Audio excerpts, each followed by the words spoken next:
Ladies and gentlemen, good day and welcome to Kirloskar Brothers Limited Q2 FY2026 earnings conference call. This conference call may contain forward-looking statements about the company, which are based on the belief, opinions, and expectation of the company as on the date of this call. These statements are not guarantee of future performance and involve risks and uncertainties that are difficult to predict. As a reminder to all participants, the line will be in listen-only mode, and there will be an opportunity for you to ask questions after the presentation concludes. Should you need any assistance during the conference call, you may signal an operator by pressing star, then 0 on your touchtone phone. Please note that this conference is being recorded.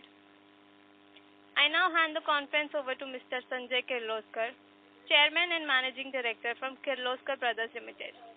Thank you, and over to you, sir. Thank you. Good afternoon, everyone. On behalf of Kirloskar Brothers Limited, I extend a very warm welcome to everyone for joining us on the call today. I hope all have had the opportunity to go through the financial results and investor presentation, which have been uploaded on the stock exchanges and on the company's website. On this call, I have with me Mr. Alok Kirloskar, Managing Director, Kirloskar Brothers International BV, Ms. Rama Kirloskar, Joint Managing Director, KBL and MD Kirloskar Ebara Pumps Limited, and as Mr. Cheda is on leave, Mr. Hemant Shaligram, AVP, who is his deputy, is also here, and Strategic Growth Advisors are Investor Relations Advisors. Talking about our Q2 fiscal year 26 performance, let me begin my remarks by giving some business highlights. For the quarter ended September 30th, 2025, our consolidated revenue stood at 1,028 crores, remaining broadly stable on a year-on-year basis. For the first half of fiscal year 26, revenue was 2,007 crores, reflecting a modest decline of 3% compared to the same period last year. While the quarter was marked by certain seasonal and external challenges, our diversified business model and disciplined execution helped us maintain stability and position the company for stronger growth in the coming quarters. Our standalone performance was temporarily affected by seasonal headwinds, particularly due to an extended monsoon. However, demand across both the small pumps and industrial segments remained robust, demonstrating the inherent strength and resilience of our diversified portfolio. As all of you are aware, our company maintains its strict commercial policies. While we were quite hopeful when the center released funds for Jal Jeevan Mission, dispatches and further manufacturing have been held due to non-release of funding at state level. Excluding the small pumps business, our standalone order book stands at 2,127 crores, a strong 13% growth over the previous year, underscoring a healthy pipeline and sustained customer confidence. Domestic subsidiaries have registered a revenue growth of 14% year-on-year, and PAT has improved by 26% year-on-year. On the international business performance, our operations in the US and Thailand delivered strong year-on-year growth of 21% and 158% respectively in constant currency. This impressive performance was driven by the execution of orders that were deferred from earlier quarters due to election-related delays, along with an improvement in overall product demand. South Africa also continued to perform exceptionally well, registering a 27% growth in constant currency. While the UK operations faced temporary softness due to delay of certain orders to subsequent quarters, the overall international order book remains strong, expanding 25% year-on-year to 1,289 crores. These results reaffirm the strength of our global presence and our ability to capture growth across diverse markets. EBITDA for the quarter stood at 124 crores, with margins at 12%. For the first half of fiscal year 26, EBITDA was 251 crores. The year-on-year moderation was primarily due to changes in product mix and forex revaluation impact. Importantly, the underlying business fundamentals remain robust, supported by stable volumes, improving efficiencies, and a strong order pipeline across segments. During the quarter, we also recorded healthy order inflows across both domestic and international markets, reflecting continued customer trust and demand momentum. This strong inflow, combined with our growing order book and diversified portfolio, gives us high visibility for sustained performance second half of the fiscal year. Looking ahead, we remain optimistic about the growth trajectory of our business. With a healthy balance between domestic and international markets, a robust order pipeline, and continued focus on operational excellence and customer engagement, we are well positioned to deliver sustainable and profitable growth in the periods to come. So with this, let me open the floor for question and answers. Thank you very much. Ladies and gentlemen, we will now begin the question and answer session. Anyone who wishes to ask a question may press star and 1 on their touchtone telephone. If you wish to remove yourself from the question queue, you may press star and 2. Participants are requested to use handsets while asking a question. We will wait for a moment while the question queue assembles.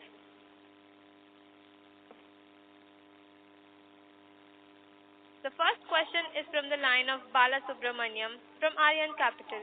Please go ahead. Good afternoon, sir. Thank you so much for the opportunity. Sir, on that distribution network, especially for Jal Jeevan missions, the funds have been stuck. What concrete steps we have taken to de-risk the channel, and how the government fund flows at this point of time, and what is the exposure of receivables in the channel side? There was an echo, so if you can talk a little slowly.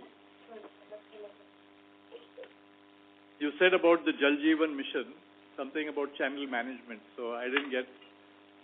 Yes, actually, some liquidity issues are there. Yeah. In the Jal Jeevan missions channel side, how we are managing and what is that exposure of receivables? Yeah, so as far as exposure on receivables is concerned, it is zero. As you are aware, and I mentioned that in my speech as well, the company maintains its strict commercial policies. We do not dispatch anything from the factory unless we are sure of the payment. As I mentioned, the center released funds, but states have to contribute in certain cases 10% of the funds, and in certain cases 50% of the funds. The states unfortunately have not been able to put in the funds from their share, and therefore, as I have said earlier, since we do not deal directly with the government and deal with Jal Jeevan orders through our distribution channel, we have ensured that our distribution channel stays healthy, and therefore we have withheld dispatches of a certain amount of products to ensure that only when the money is sure to come, we will dispatch those pumps. I'd also like to mention over here that the pumps are generic. If for a certain period of time they are not lifted by the state government, they can be diverted to other customers. But we are holding on to them, expecting that this will be taken care of in the near future. Okay, sir. So on the pump side, especially for retail petroleum pumps, it's one of the strategic product. What is a specific go-to-market strategy to compete with international players? Like if you could throw some light on in terms of price, service, or technology side, and what is the targeted market share and the revenue from this segment over next 2 to 3 years time frame? Yeah, so, as far as these, am I audible? Yes, madam. Yeah. So as far as these pumps are concerned, we are dealing with 2 monopolistic American players, so we were able to break through there in the market. So we will be now an indigenous player in this market. These are a type of canned motor pumps that we have made. They are going for a critical application. As you know, that we always need to be L1 in these orders, right, because it's tender-based. And that's why we don't, necessarily want to give the value or the margin, because really it will depend on that tender. So it will be very tender-specific. So unnecessarily we don't want to cause confusion in the market by giving a fixed price, because that's not how this business works. Although this is a large area, and considering that there are only 2 to 3 global players, we do see that this is one area for expansion in the future, and there is a lot of potential for exporting these products. However, this being our first large order, we would like to concentrate on executing this business domestically first. So it would be very premature for me to give a long-term outlook as of today. Okay, ma'am. Ma'am, on the data center side, the value is around 5 to 7 million per site. And what is the estimated total addressable market, especially for specific cooling and firefighting packages in the US and Europe, and how we are contributing in those areas? On the data centers, our main focus in data centers is in the US. And that's really what we're focusing on with the major players who are either putting up data centers or, of course, some of the others who are, occupying those data centers. So I would say that's really our focus market. The majority, by far, of data centers are coming up in the US, followed by the UK and Ireland, strangely, because that's where the communications cables come in from the US. So I would say that is our focus area in data centers. In firefighting, our market share in the US continues to be about between 15 and 20%. In India, of course, our share in firefighting is much higher, at closer to 55% to 60%. So I hope those are the two answers. I think the last one is district cooling. District cooling, mainly we are focusing in the Middle East. We see a lot of projects coming up for district cooling in UAE as well as in Saudi at the moment. But that said, I would say that there is some sluggishness in Saudi, especially on the NEOM projects, where a couple of large district cooling projects were coming up, and spending has reduced at the moment on those projects. But that said, I would say that the Middle East is where we get the district cooling projects, and at the moment we probably have a handful ongoing with the major district cooling developers. Okay, sir. So my last question regarding the UK structural headwinds. I think some high power cost issues were there, especially for deindustrializations. And what percentage of the UK service and project revenue is exposed to this risk industrial customers? And secondly, I think our touch entities are profitability is on track right now. And what kind of strategy we have to launch new products, especially hydrogen pumps and all. And is there any plan to scale up that profitability over next 3 to 5 years time frame?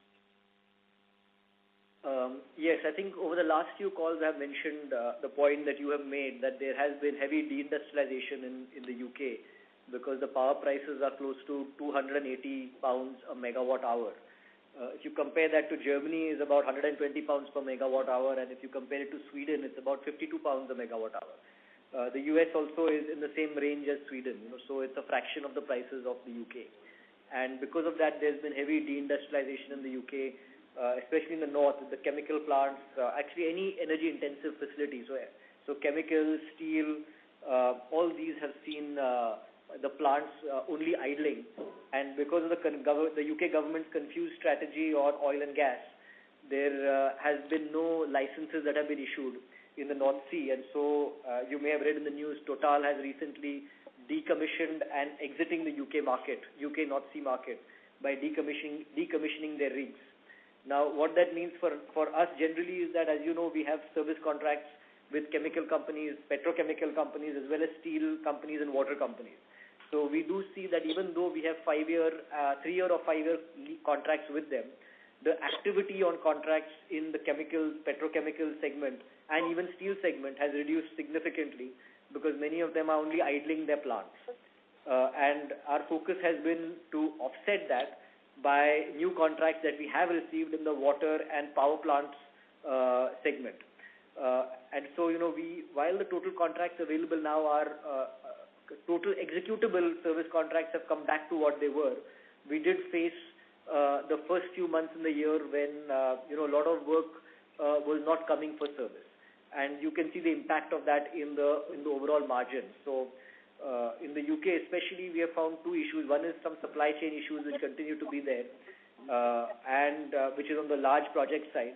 And the other side, we have issues in terms of the number of available service contracts. So while we have service contracts, the available service contracts where there is ongoing work was reduced. So those are the two areas that we were trying to balance.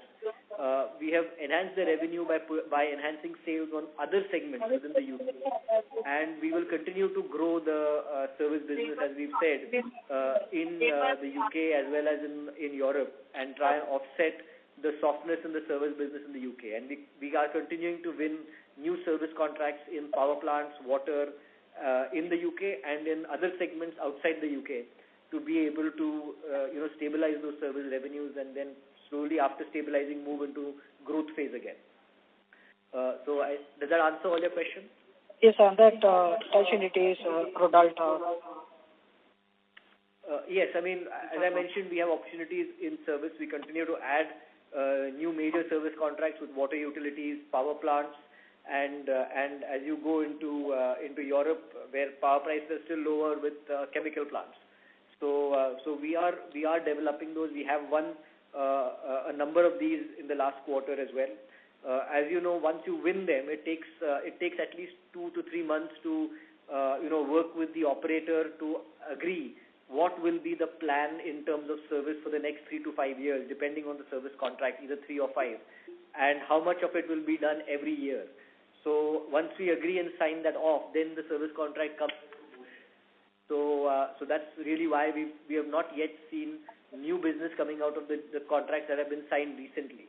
But we do hope to see that soon once we have reached an agreement of what will happen in year 1, year 2, year 3 on those contracts.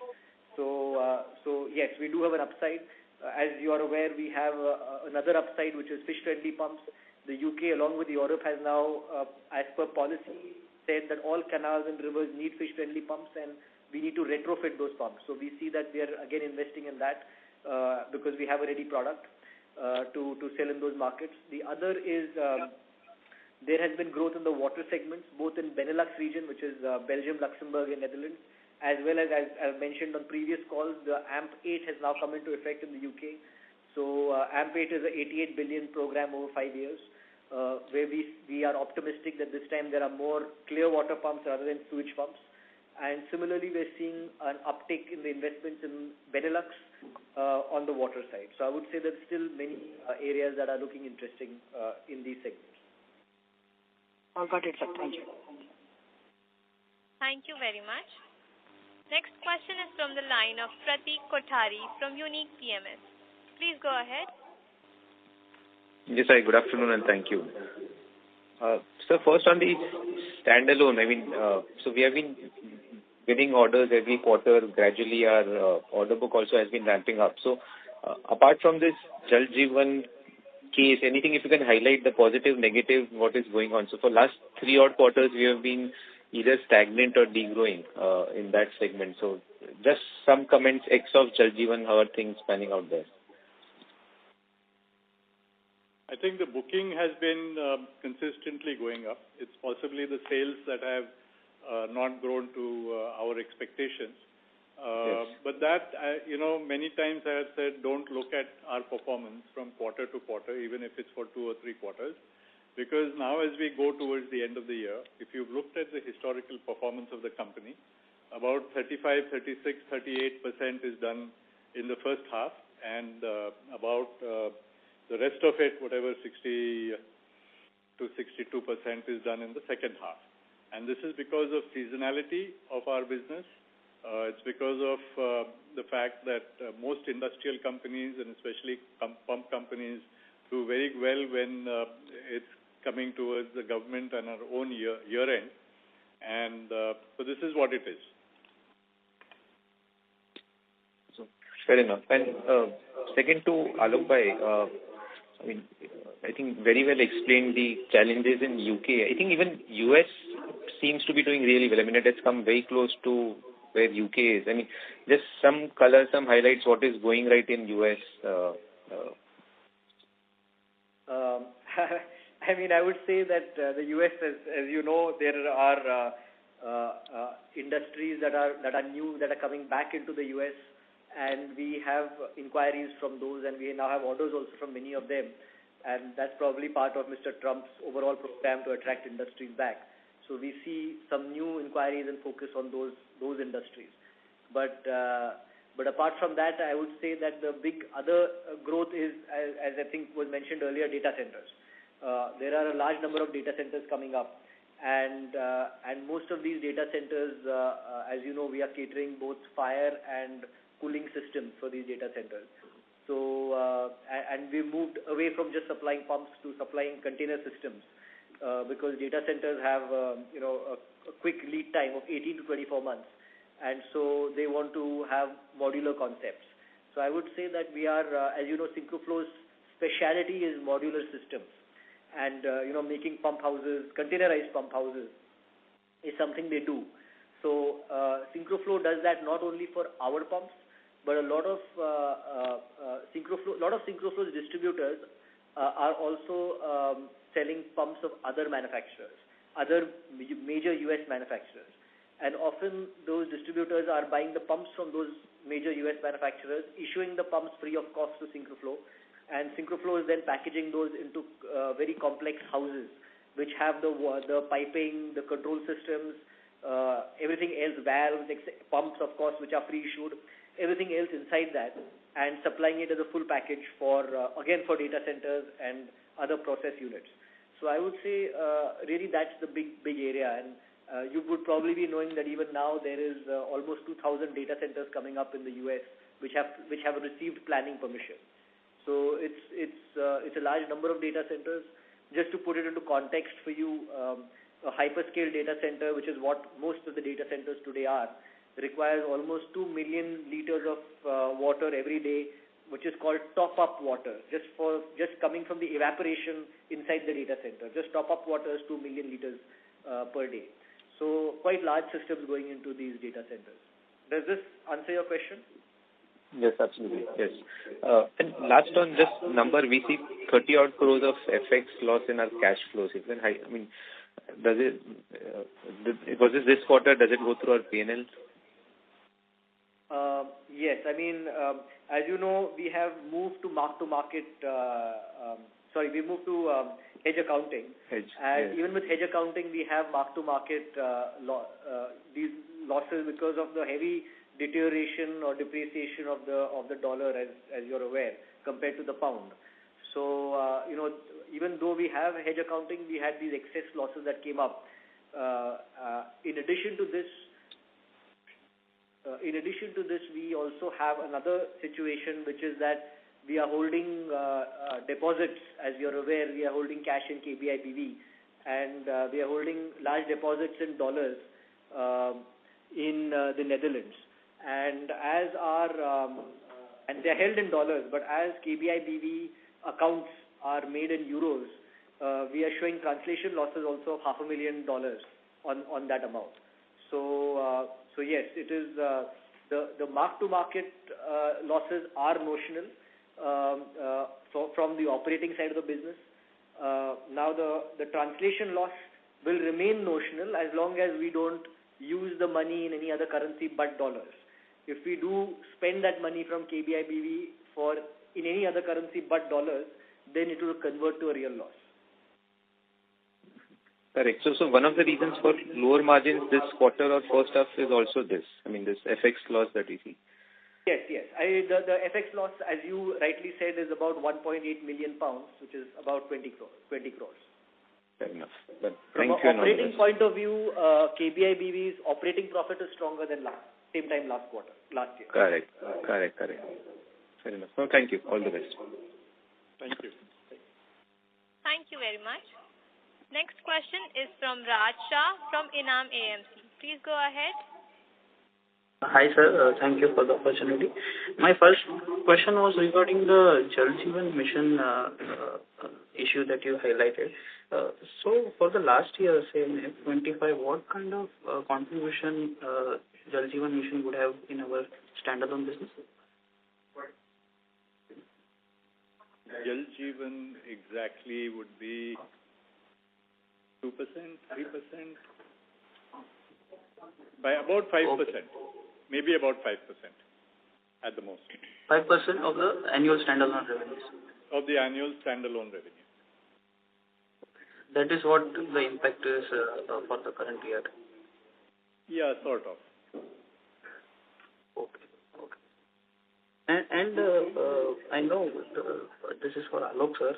The Dutch business are smaller in numbers, but we have seen that the 24 crore last year same quarter revenue has come down to 8 crores. Even the 6 monthly numbers are down, as well as there is some loss that has been reported. So in the Dutch entity. Yes. I mean, the Dutch entity order book position is stronger than last year.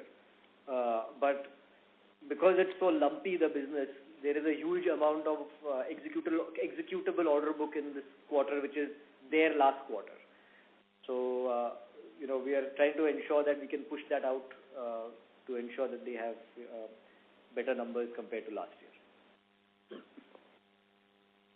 To a great extent, I think both in America and Western Europe, there have been many elections that have been taking place, and there has been a lot of uncertainty. But we know that it is going to translate into business. As mentioned earlier, whatever uncertainty there was in the previous call, we said that there was uncertainty in the U.S. Before Trump got elected. After Trump got elected, the order flow has started. Similarly, Netherlands has had elections recently. I think they just completed them last week. Thailand has been going through its own special issues. So this is going to happen, but what we are very confident about is the fact that step by step we are establishing our businesses in these countries, and they will only grow. Okay. Sir, on UK business, as you mentioned that the margins have been lower due to various issues, but do you see that from the 6% margin we can go back up to, say, close to double-digit margins, which we used to report earlier?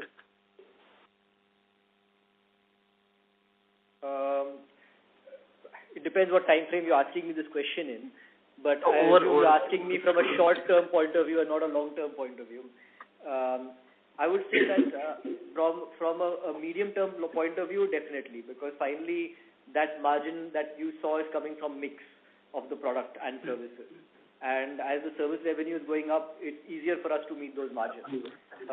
We have, obviously, as I mentioned to you, because of the Labour government coming in and it being in a very confused state, the industries have been hit quite badly who are energy-intensive industries. But over time, as you know, everyone adjusts themselves and then it becomes business as normal. So I would say that, in the medium term, it's possible. In the very short term, we are trying to see how to make it possible using the existing order book position that we have. The order book position is quite strong, but like I've said that, the more product side we execute, the margins obviously are lower than the service side. So we always need that level of executable service business. While like I said, we have 120 service contracts on the books. A lot of them in the north of England right now are idling, which is not 50 or 60 of them, but there are many large ones of them. And so we are trying to see how to ensure that we can execute the order book in a way that delivers, close to what you're expecting. Okay, sir. Got it. Lastly, sir, our aspiration, as you have mentioned earlier also, has been to report at least double-digit revenue growth. So do you see... Okay. Because H1, it is 3% negative growth. So do you see H2 will be better enough to compensate for... Yeah, like I've said, historically we have performed in a certain manner. And we believe that by H2, all things going properly, we will be able to meet our aspirations. Got it. Thank you very much, sir. All the best. Thank you. Next question is from Manish Koyal from Thinkwise Wealth Advisors. Please go ahead. Thank you so much. I have a couple of questions. First, on the turbo pump set. So, you just mentioned that it would not be fair to share the order value. But I just want to clarify that on 1st October, you had the press release said that we have been declared L1. While the presentation says that we have received the orders. So just want to clarify that formally have we received the orders and how will it get executed, in what time frame? What was the last part of your question? Yes, we have received the order, but you had another question. No, so I was asking that what is the time frame of execution of this order?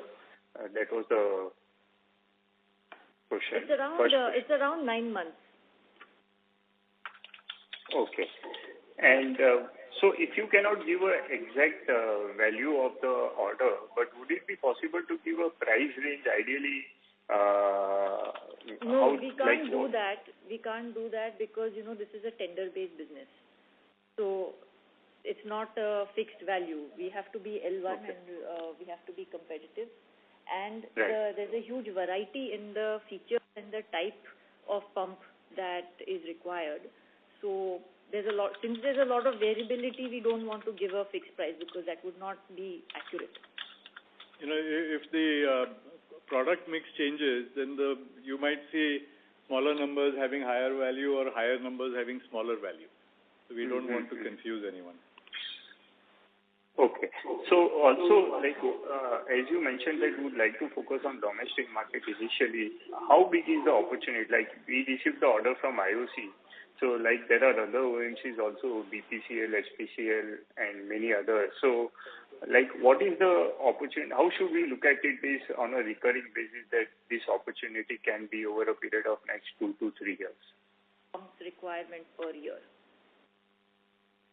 Maybe if you can say that how much is required over a period of, say, 1, 2, 3 years, any sense? I think last time also Rama had mentioned it's about 25 or 30,000 pumps per year. Oh, okay. Okay, fine. And also, once you supply to IOC, does it that you probably need to get qualification with other OMCs?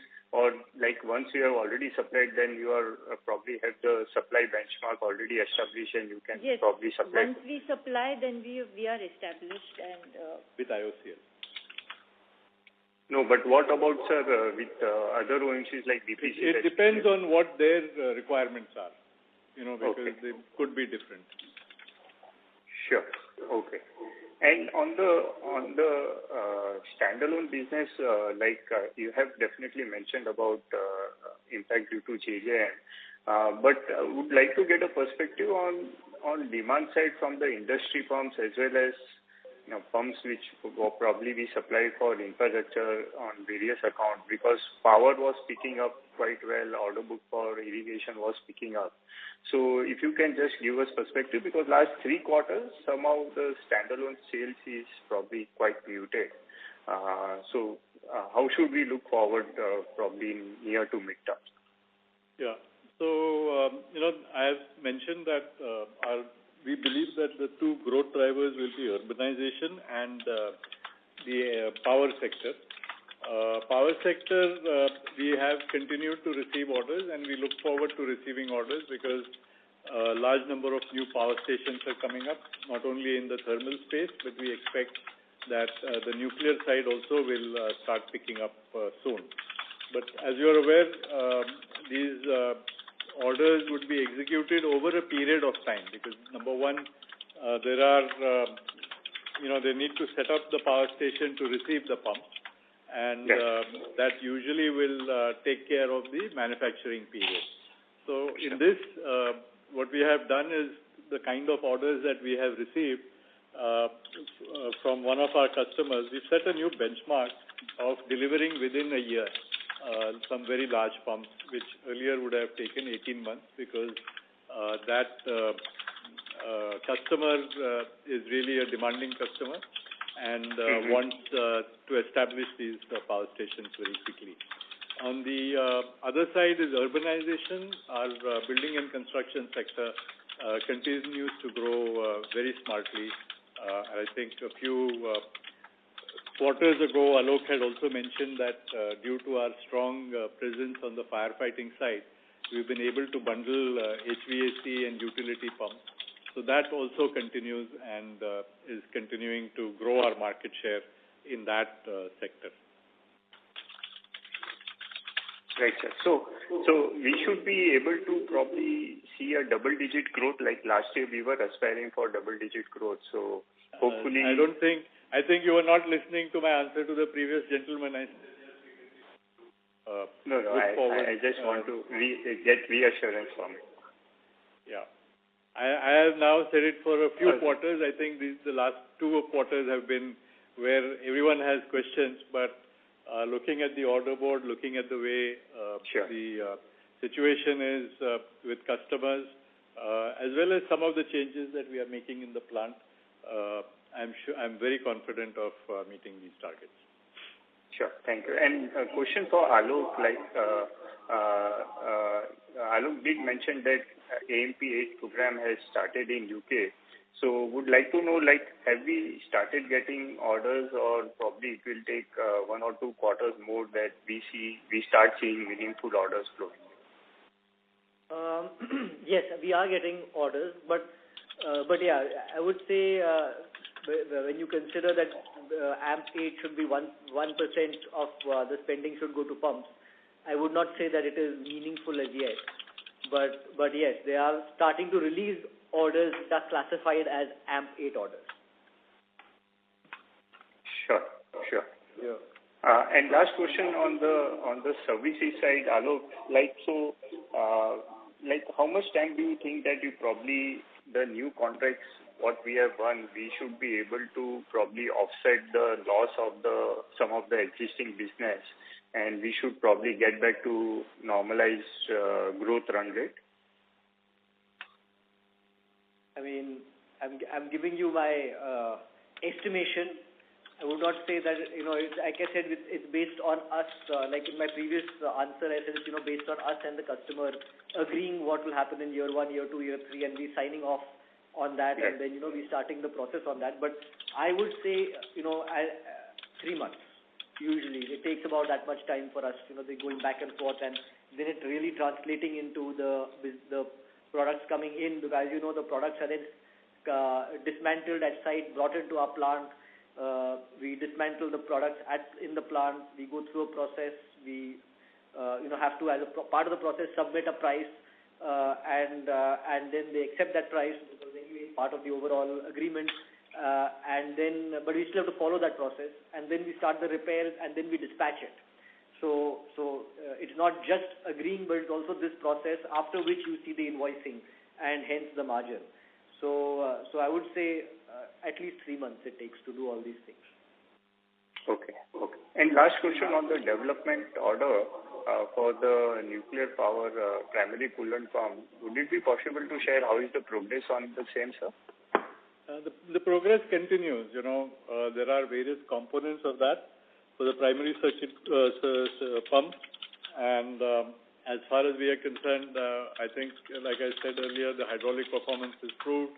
The casting of the main one is in progress, and so as the hydraulic performance is proved, I don't expect too many problems when we make the first pump. Wonderful. Thank you, sir. Thank you very much. Before we proceed with the next question, I would like to remind all participants, you may press star and 1 to ask a question. Next question is from Jainam Doshi from Chris PMS. Please go ahead. Thank you for the opportunity. In the presentation, the strategy going forward, we have mentioned that steps are being taken for debottlenecking and cost optimization at our key domestic subsidiaries. So if you could highlight on what are the steps being taken and how much it would flow to our margins on a control level over the years, that would be helpful.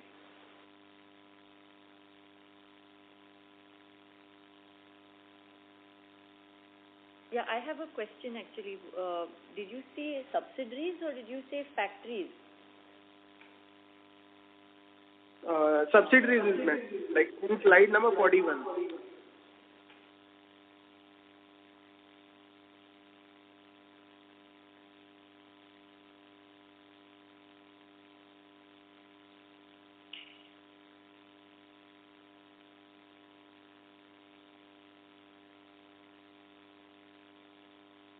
Yeah, so as far as KPML is concerned, we have taken a few steps to ensure that the output can be in step with the small pump business. As you're aware, the small pump business is heavily dependent on KPML for motor components and motors. So we've been able to put in facilities as well as improve the machining lines as well as the other processing lines to ensure that output can be faster and the costs can be brought down. Similarly, you might have seen that at TKSL the sales have gone up, reducing the losses from the previous time, and we are very happy that actually the power sector is also coming into focus, as in giving us orders. So we expect that whatever was our original reasoning for buying TKSL, which was to have a steel foundry which can make large steel castings which are required in the power plants, will be able to, they'll be able to deliver. Digitization efforts continue. Whatever has been done has been able to help us understand things better. The ERP packages have also been implemented at the subsidiaries. One other thing that we've done is group captive solar to ensure that costs, especially in our foundry at TKSL, the energy costs can be brought down.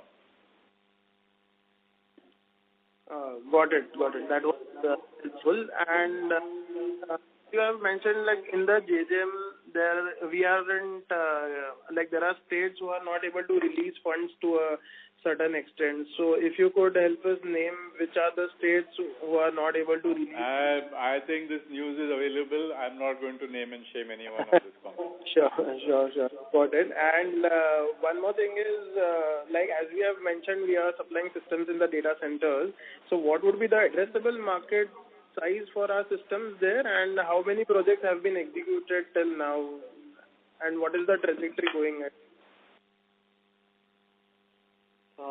The addressable systems in a data center that we are currently supplying are the fire package, which is actually a fire system in this case, like I mentioned earlier, because it's a modular pump house. The primary cooling package, which is connected to the chiller. The secondary cooling package, which moves stuff from the chiller to the on-chip cooling system. And, of course, the intake water systems. Those are what we mainly are focused on in data centers.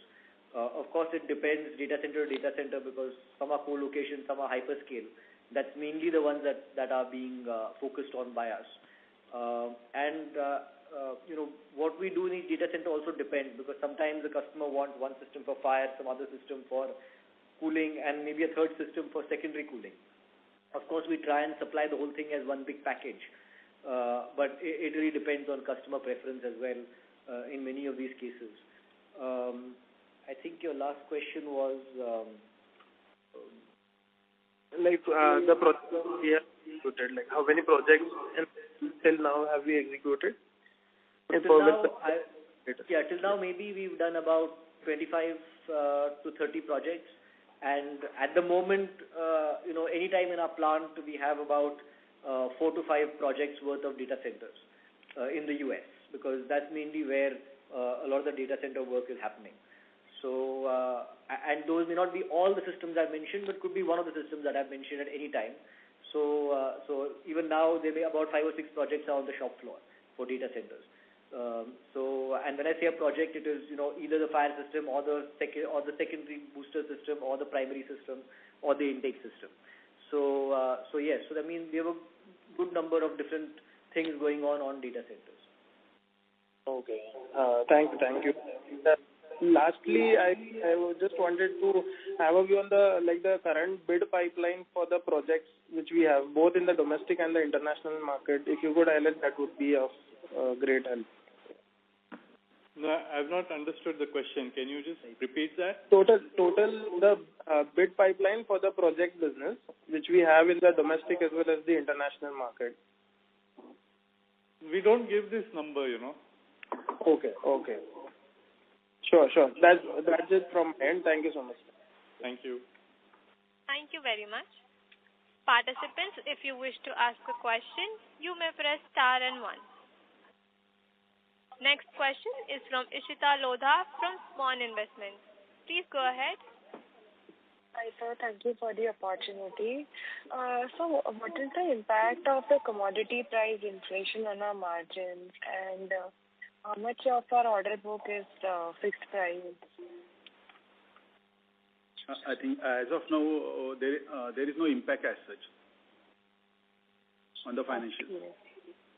Okay. And are we seeing any slowdown in the project or tendering due to commodity price inflation? We don't see though. Okay. Yeah. And is it possible to quantify how much of the pumps which have been withheld for dispatch, value of the inventory?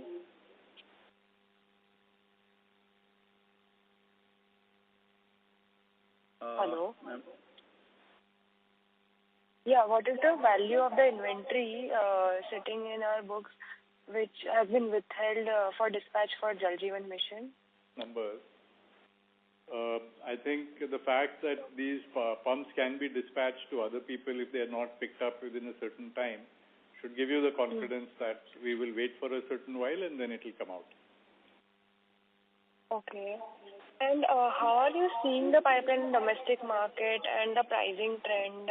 Is it stable? Is it increasing? It is stable. Okay.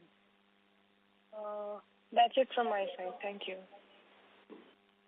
Thank you very much. Next question is from Manish Goyal from Thinkwise Wealth Advisors. Please go ahead.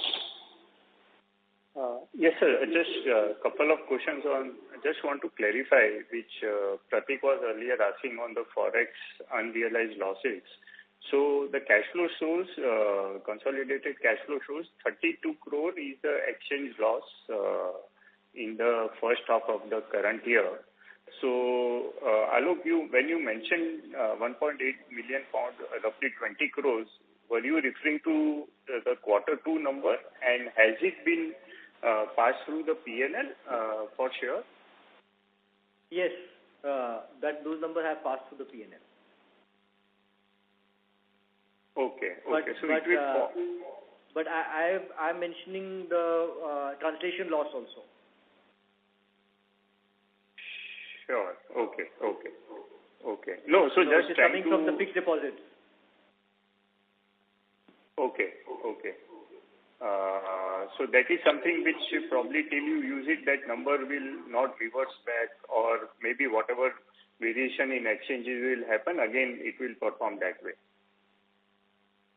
Because what I am seeing is that if we can execute many of those jobs in the last quarter, that mark-to-market loss will come down, right? Because in the UK has this issue because 70% of the production, as you know, is exported.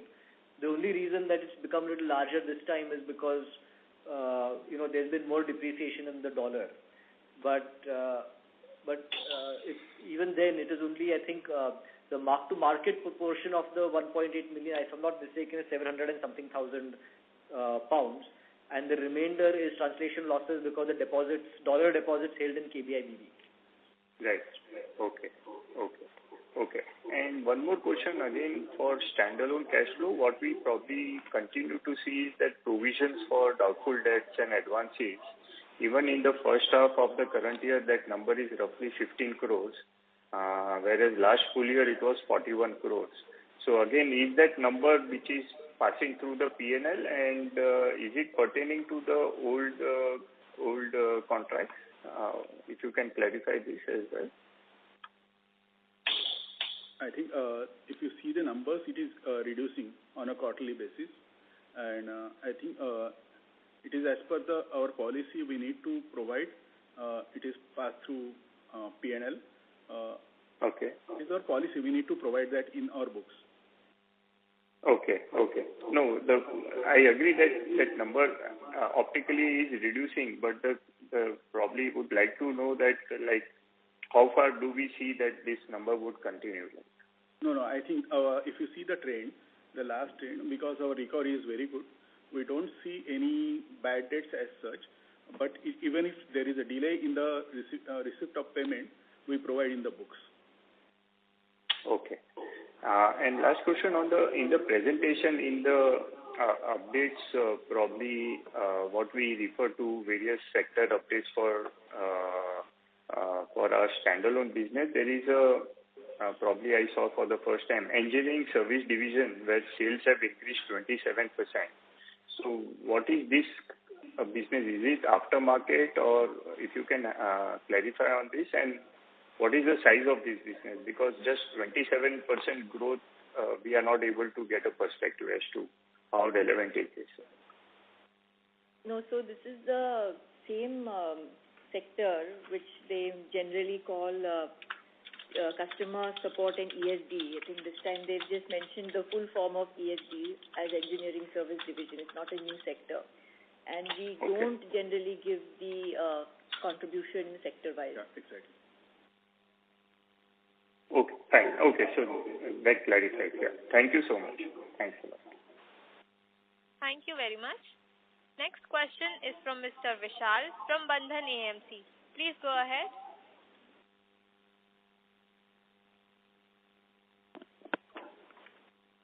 Mr. Vishal, you may proceed with your question, please.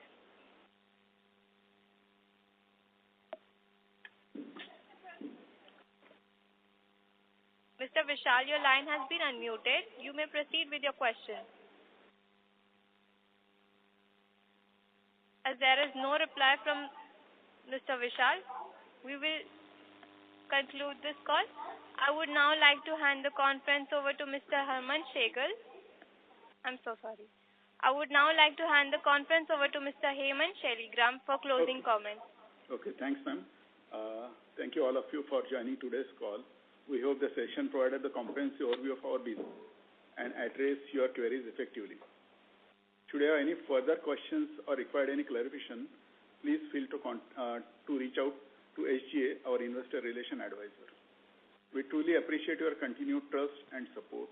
Wishing you all the pleasant evening. Thank you. On behalf of Kirloskar Brothers Limited, that concludes this conference. Thank you for joining us, and you may now disconnect your lines. If you found this video helpful, please like, share and subscribe to Concall India for latest upcoming Concall.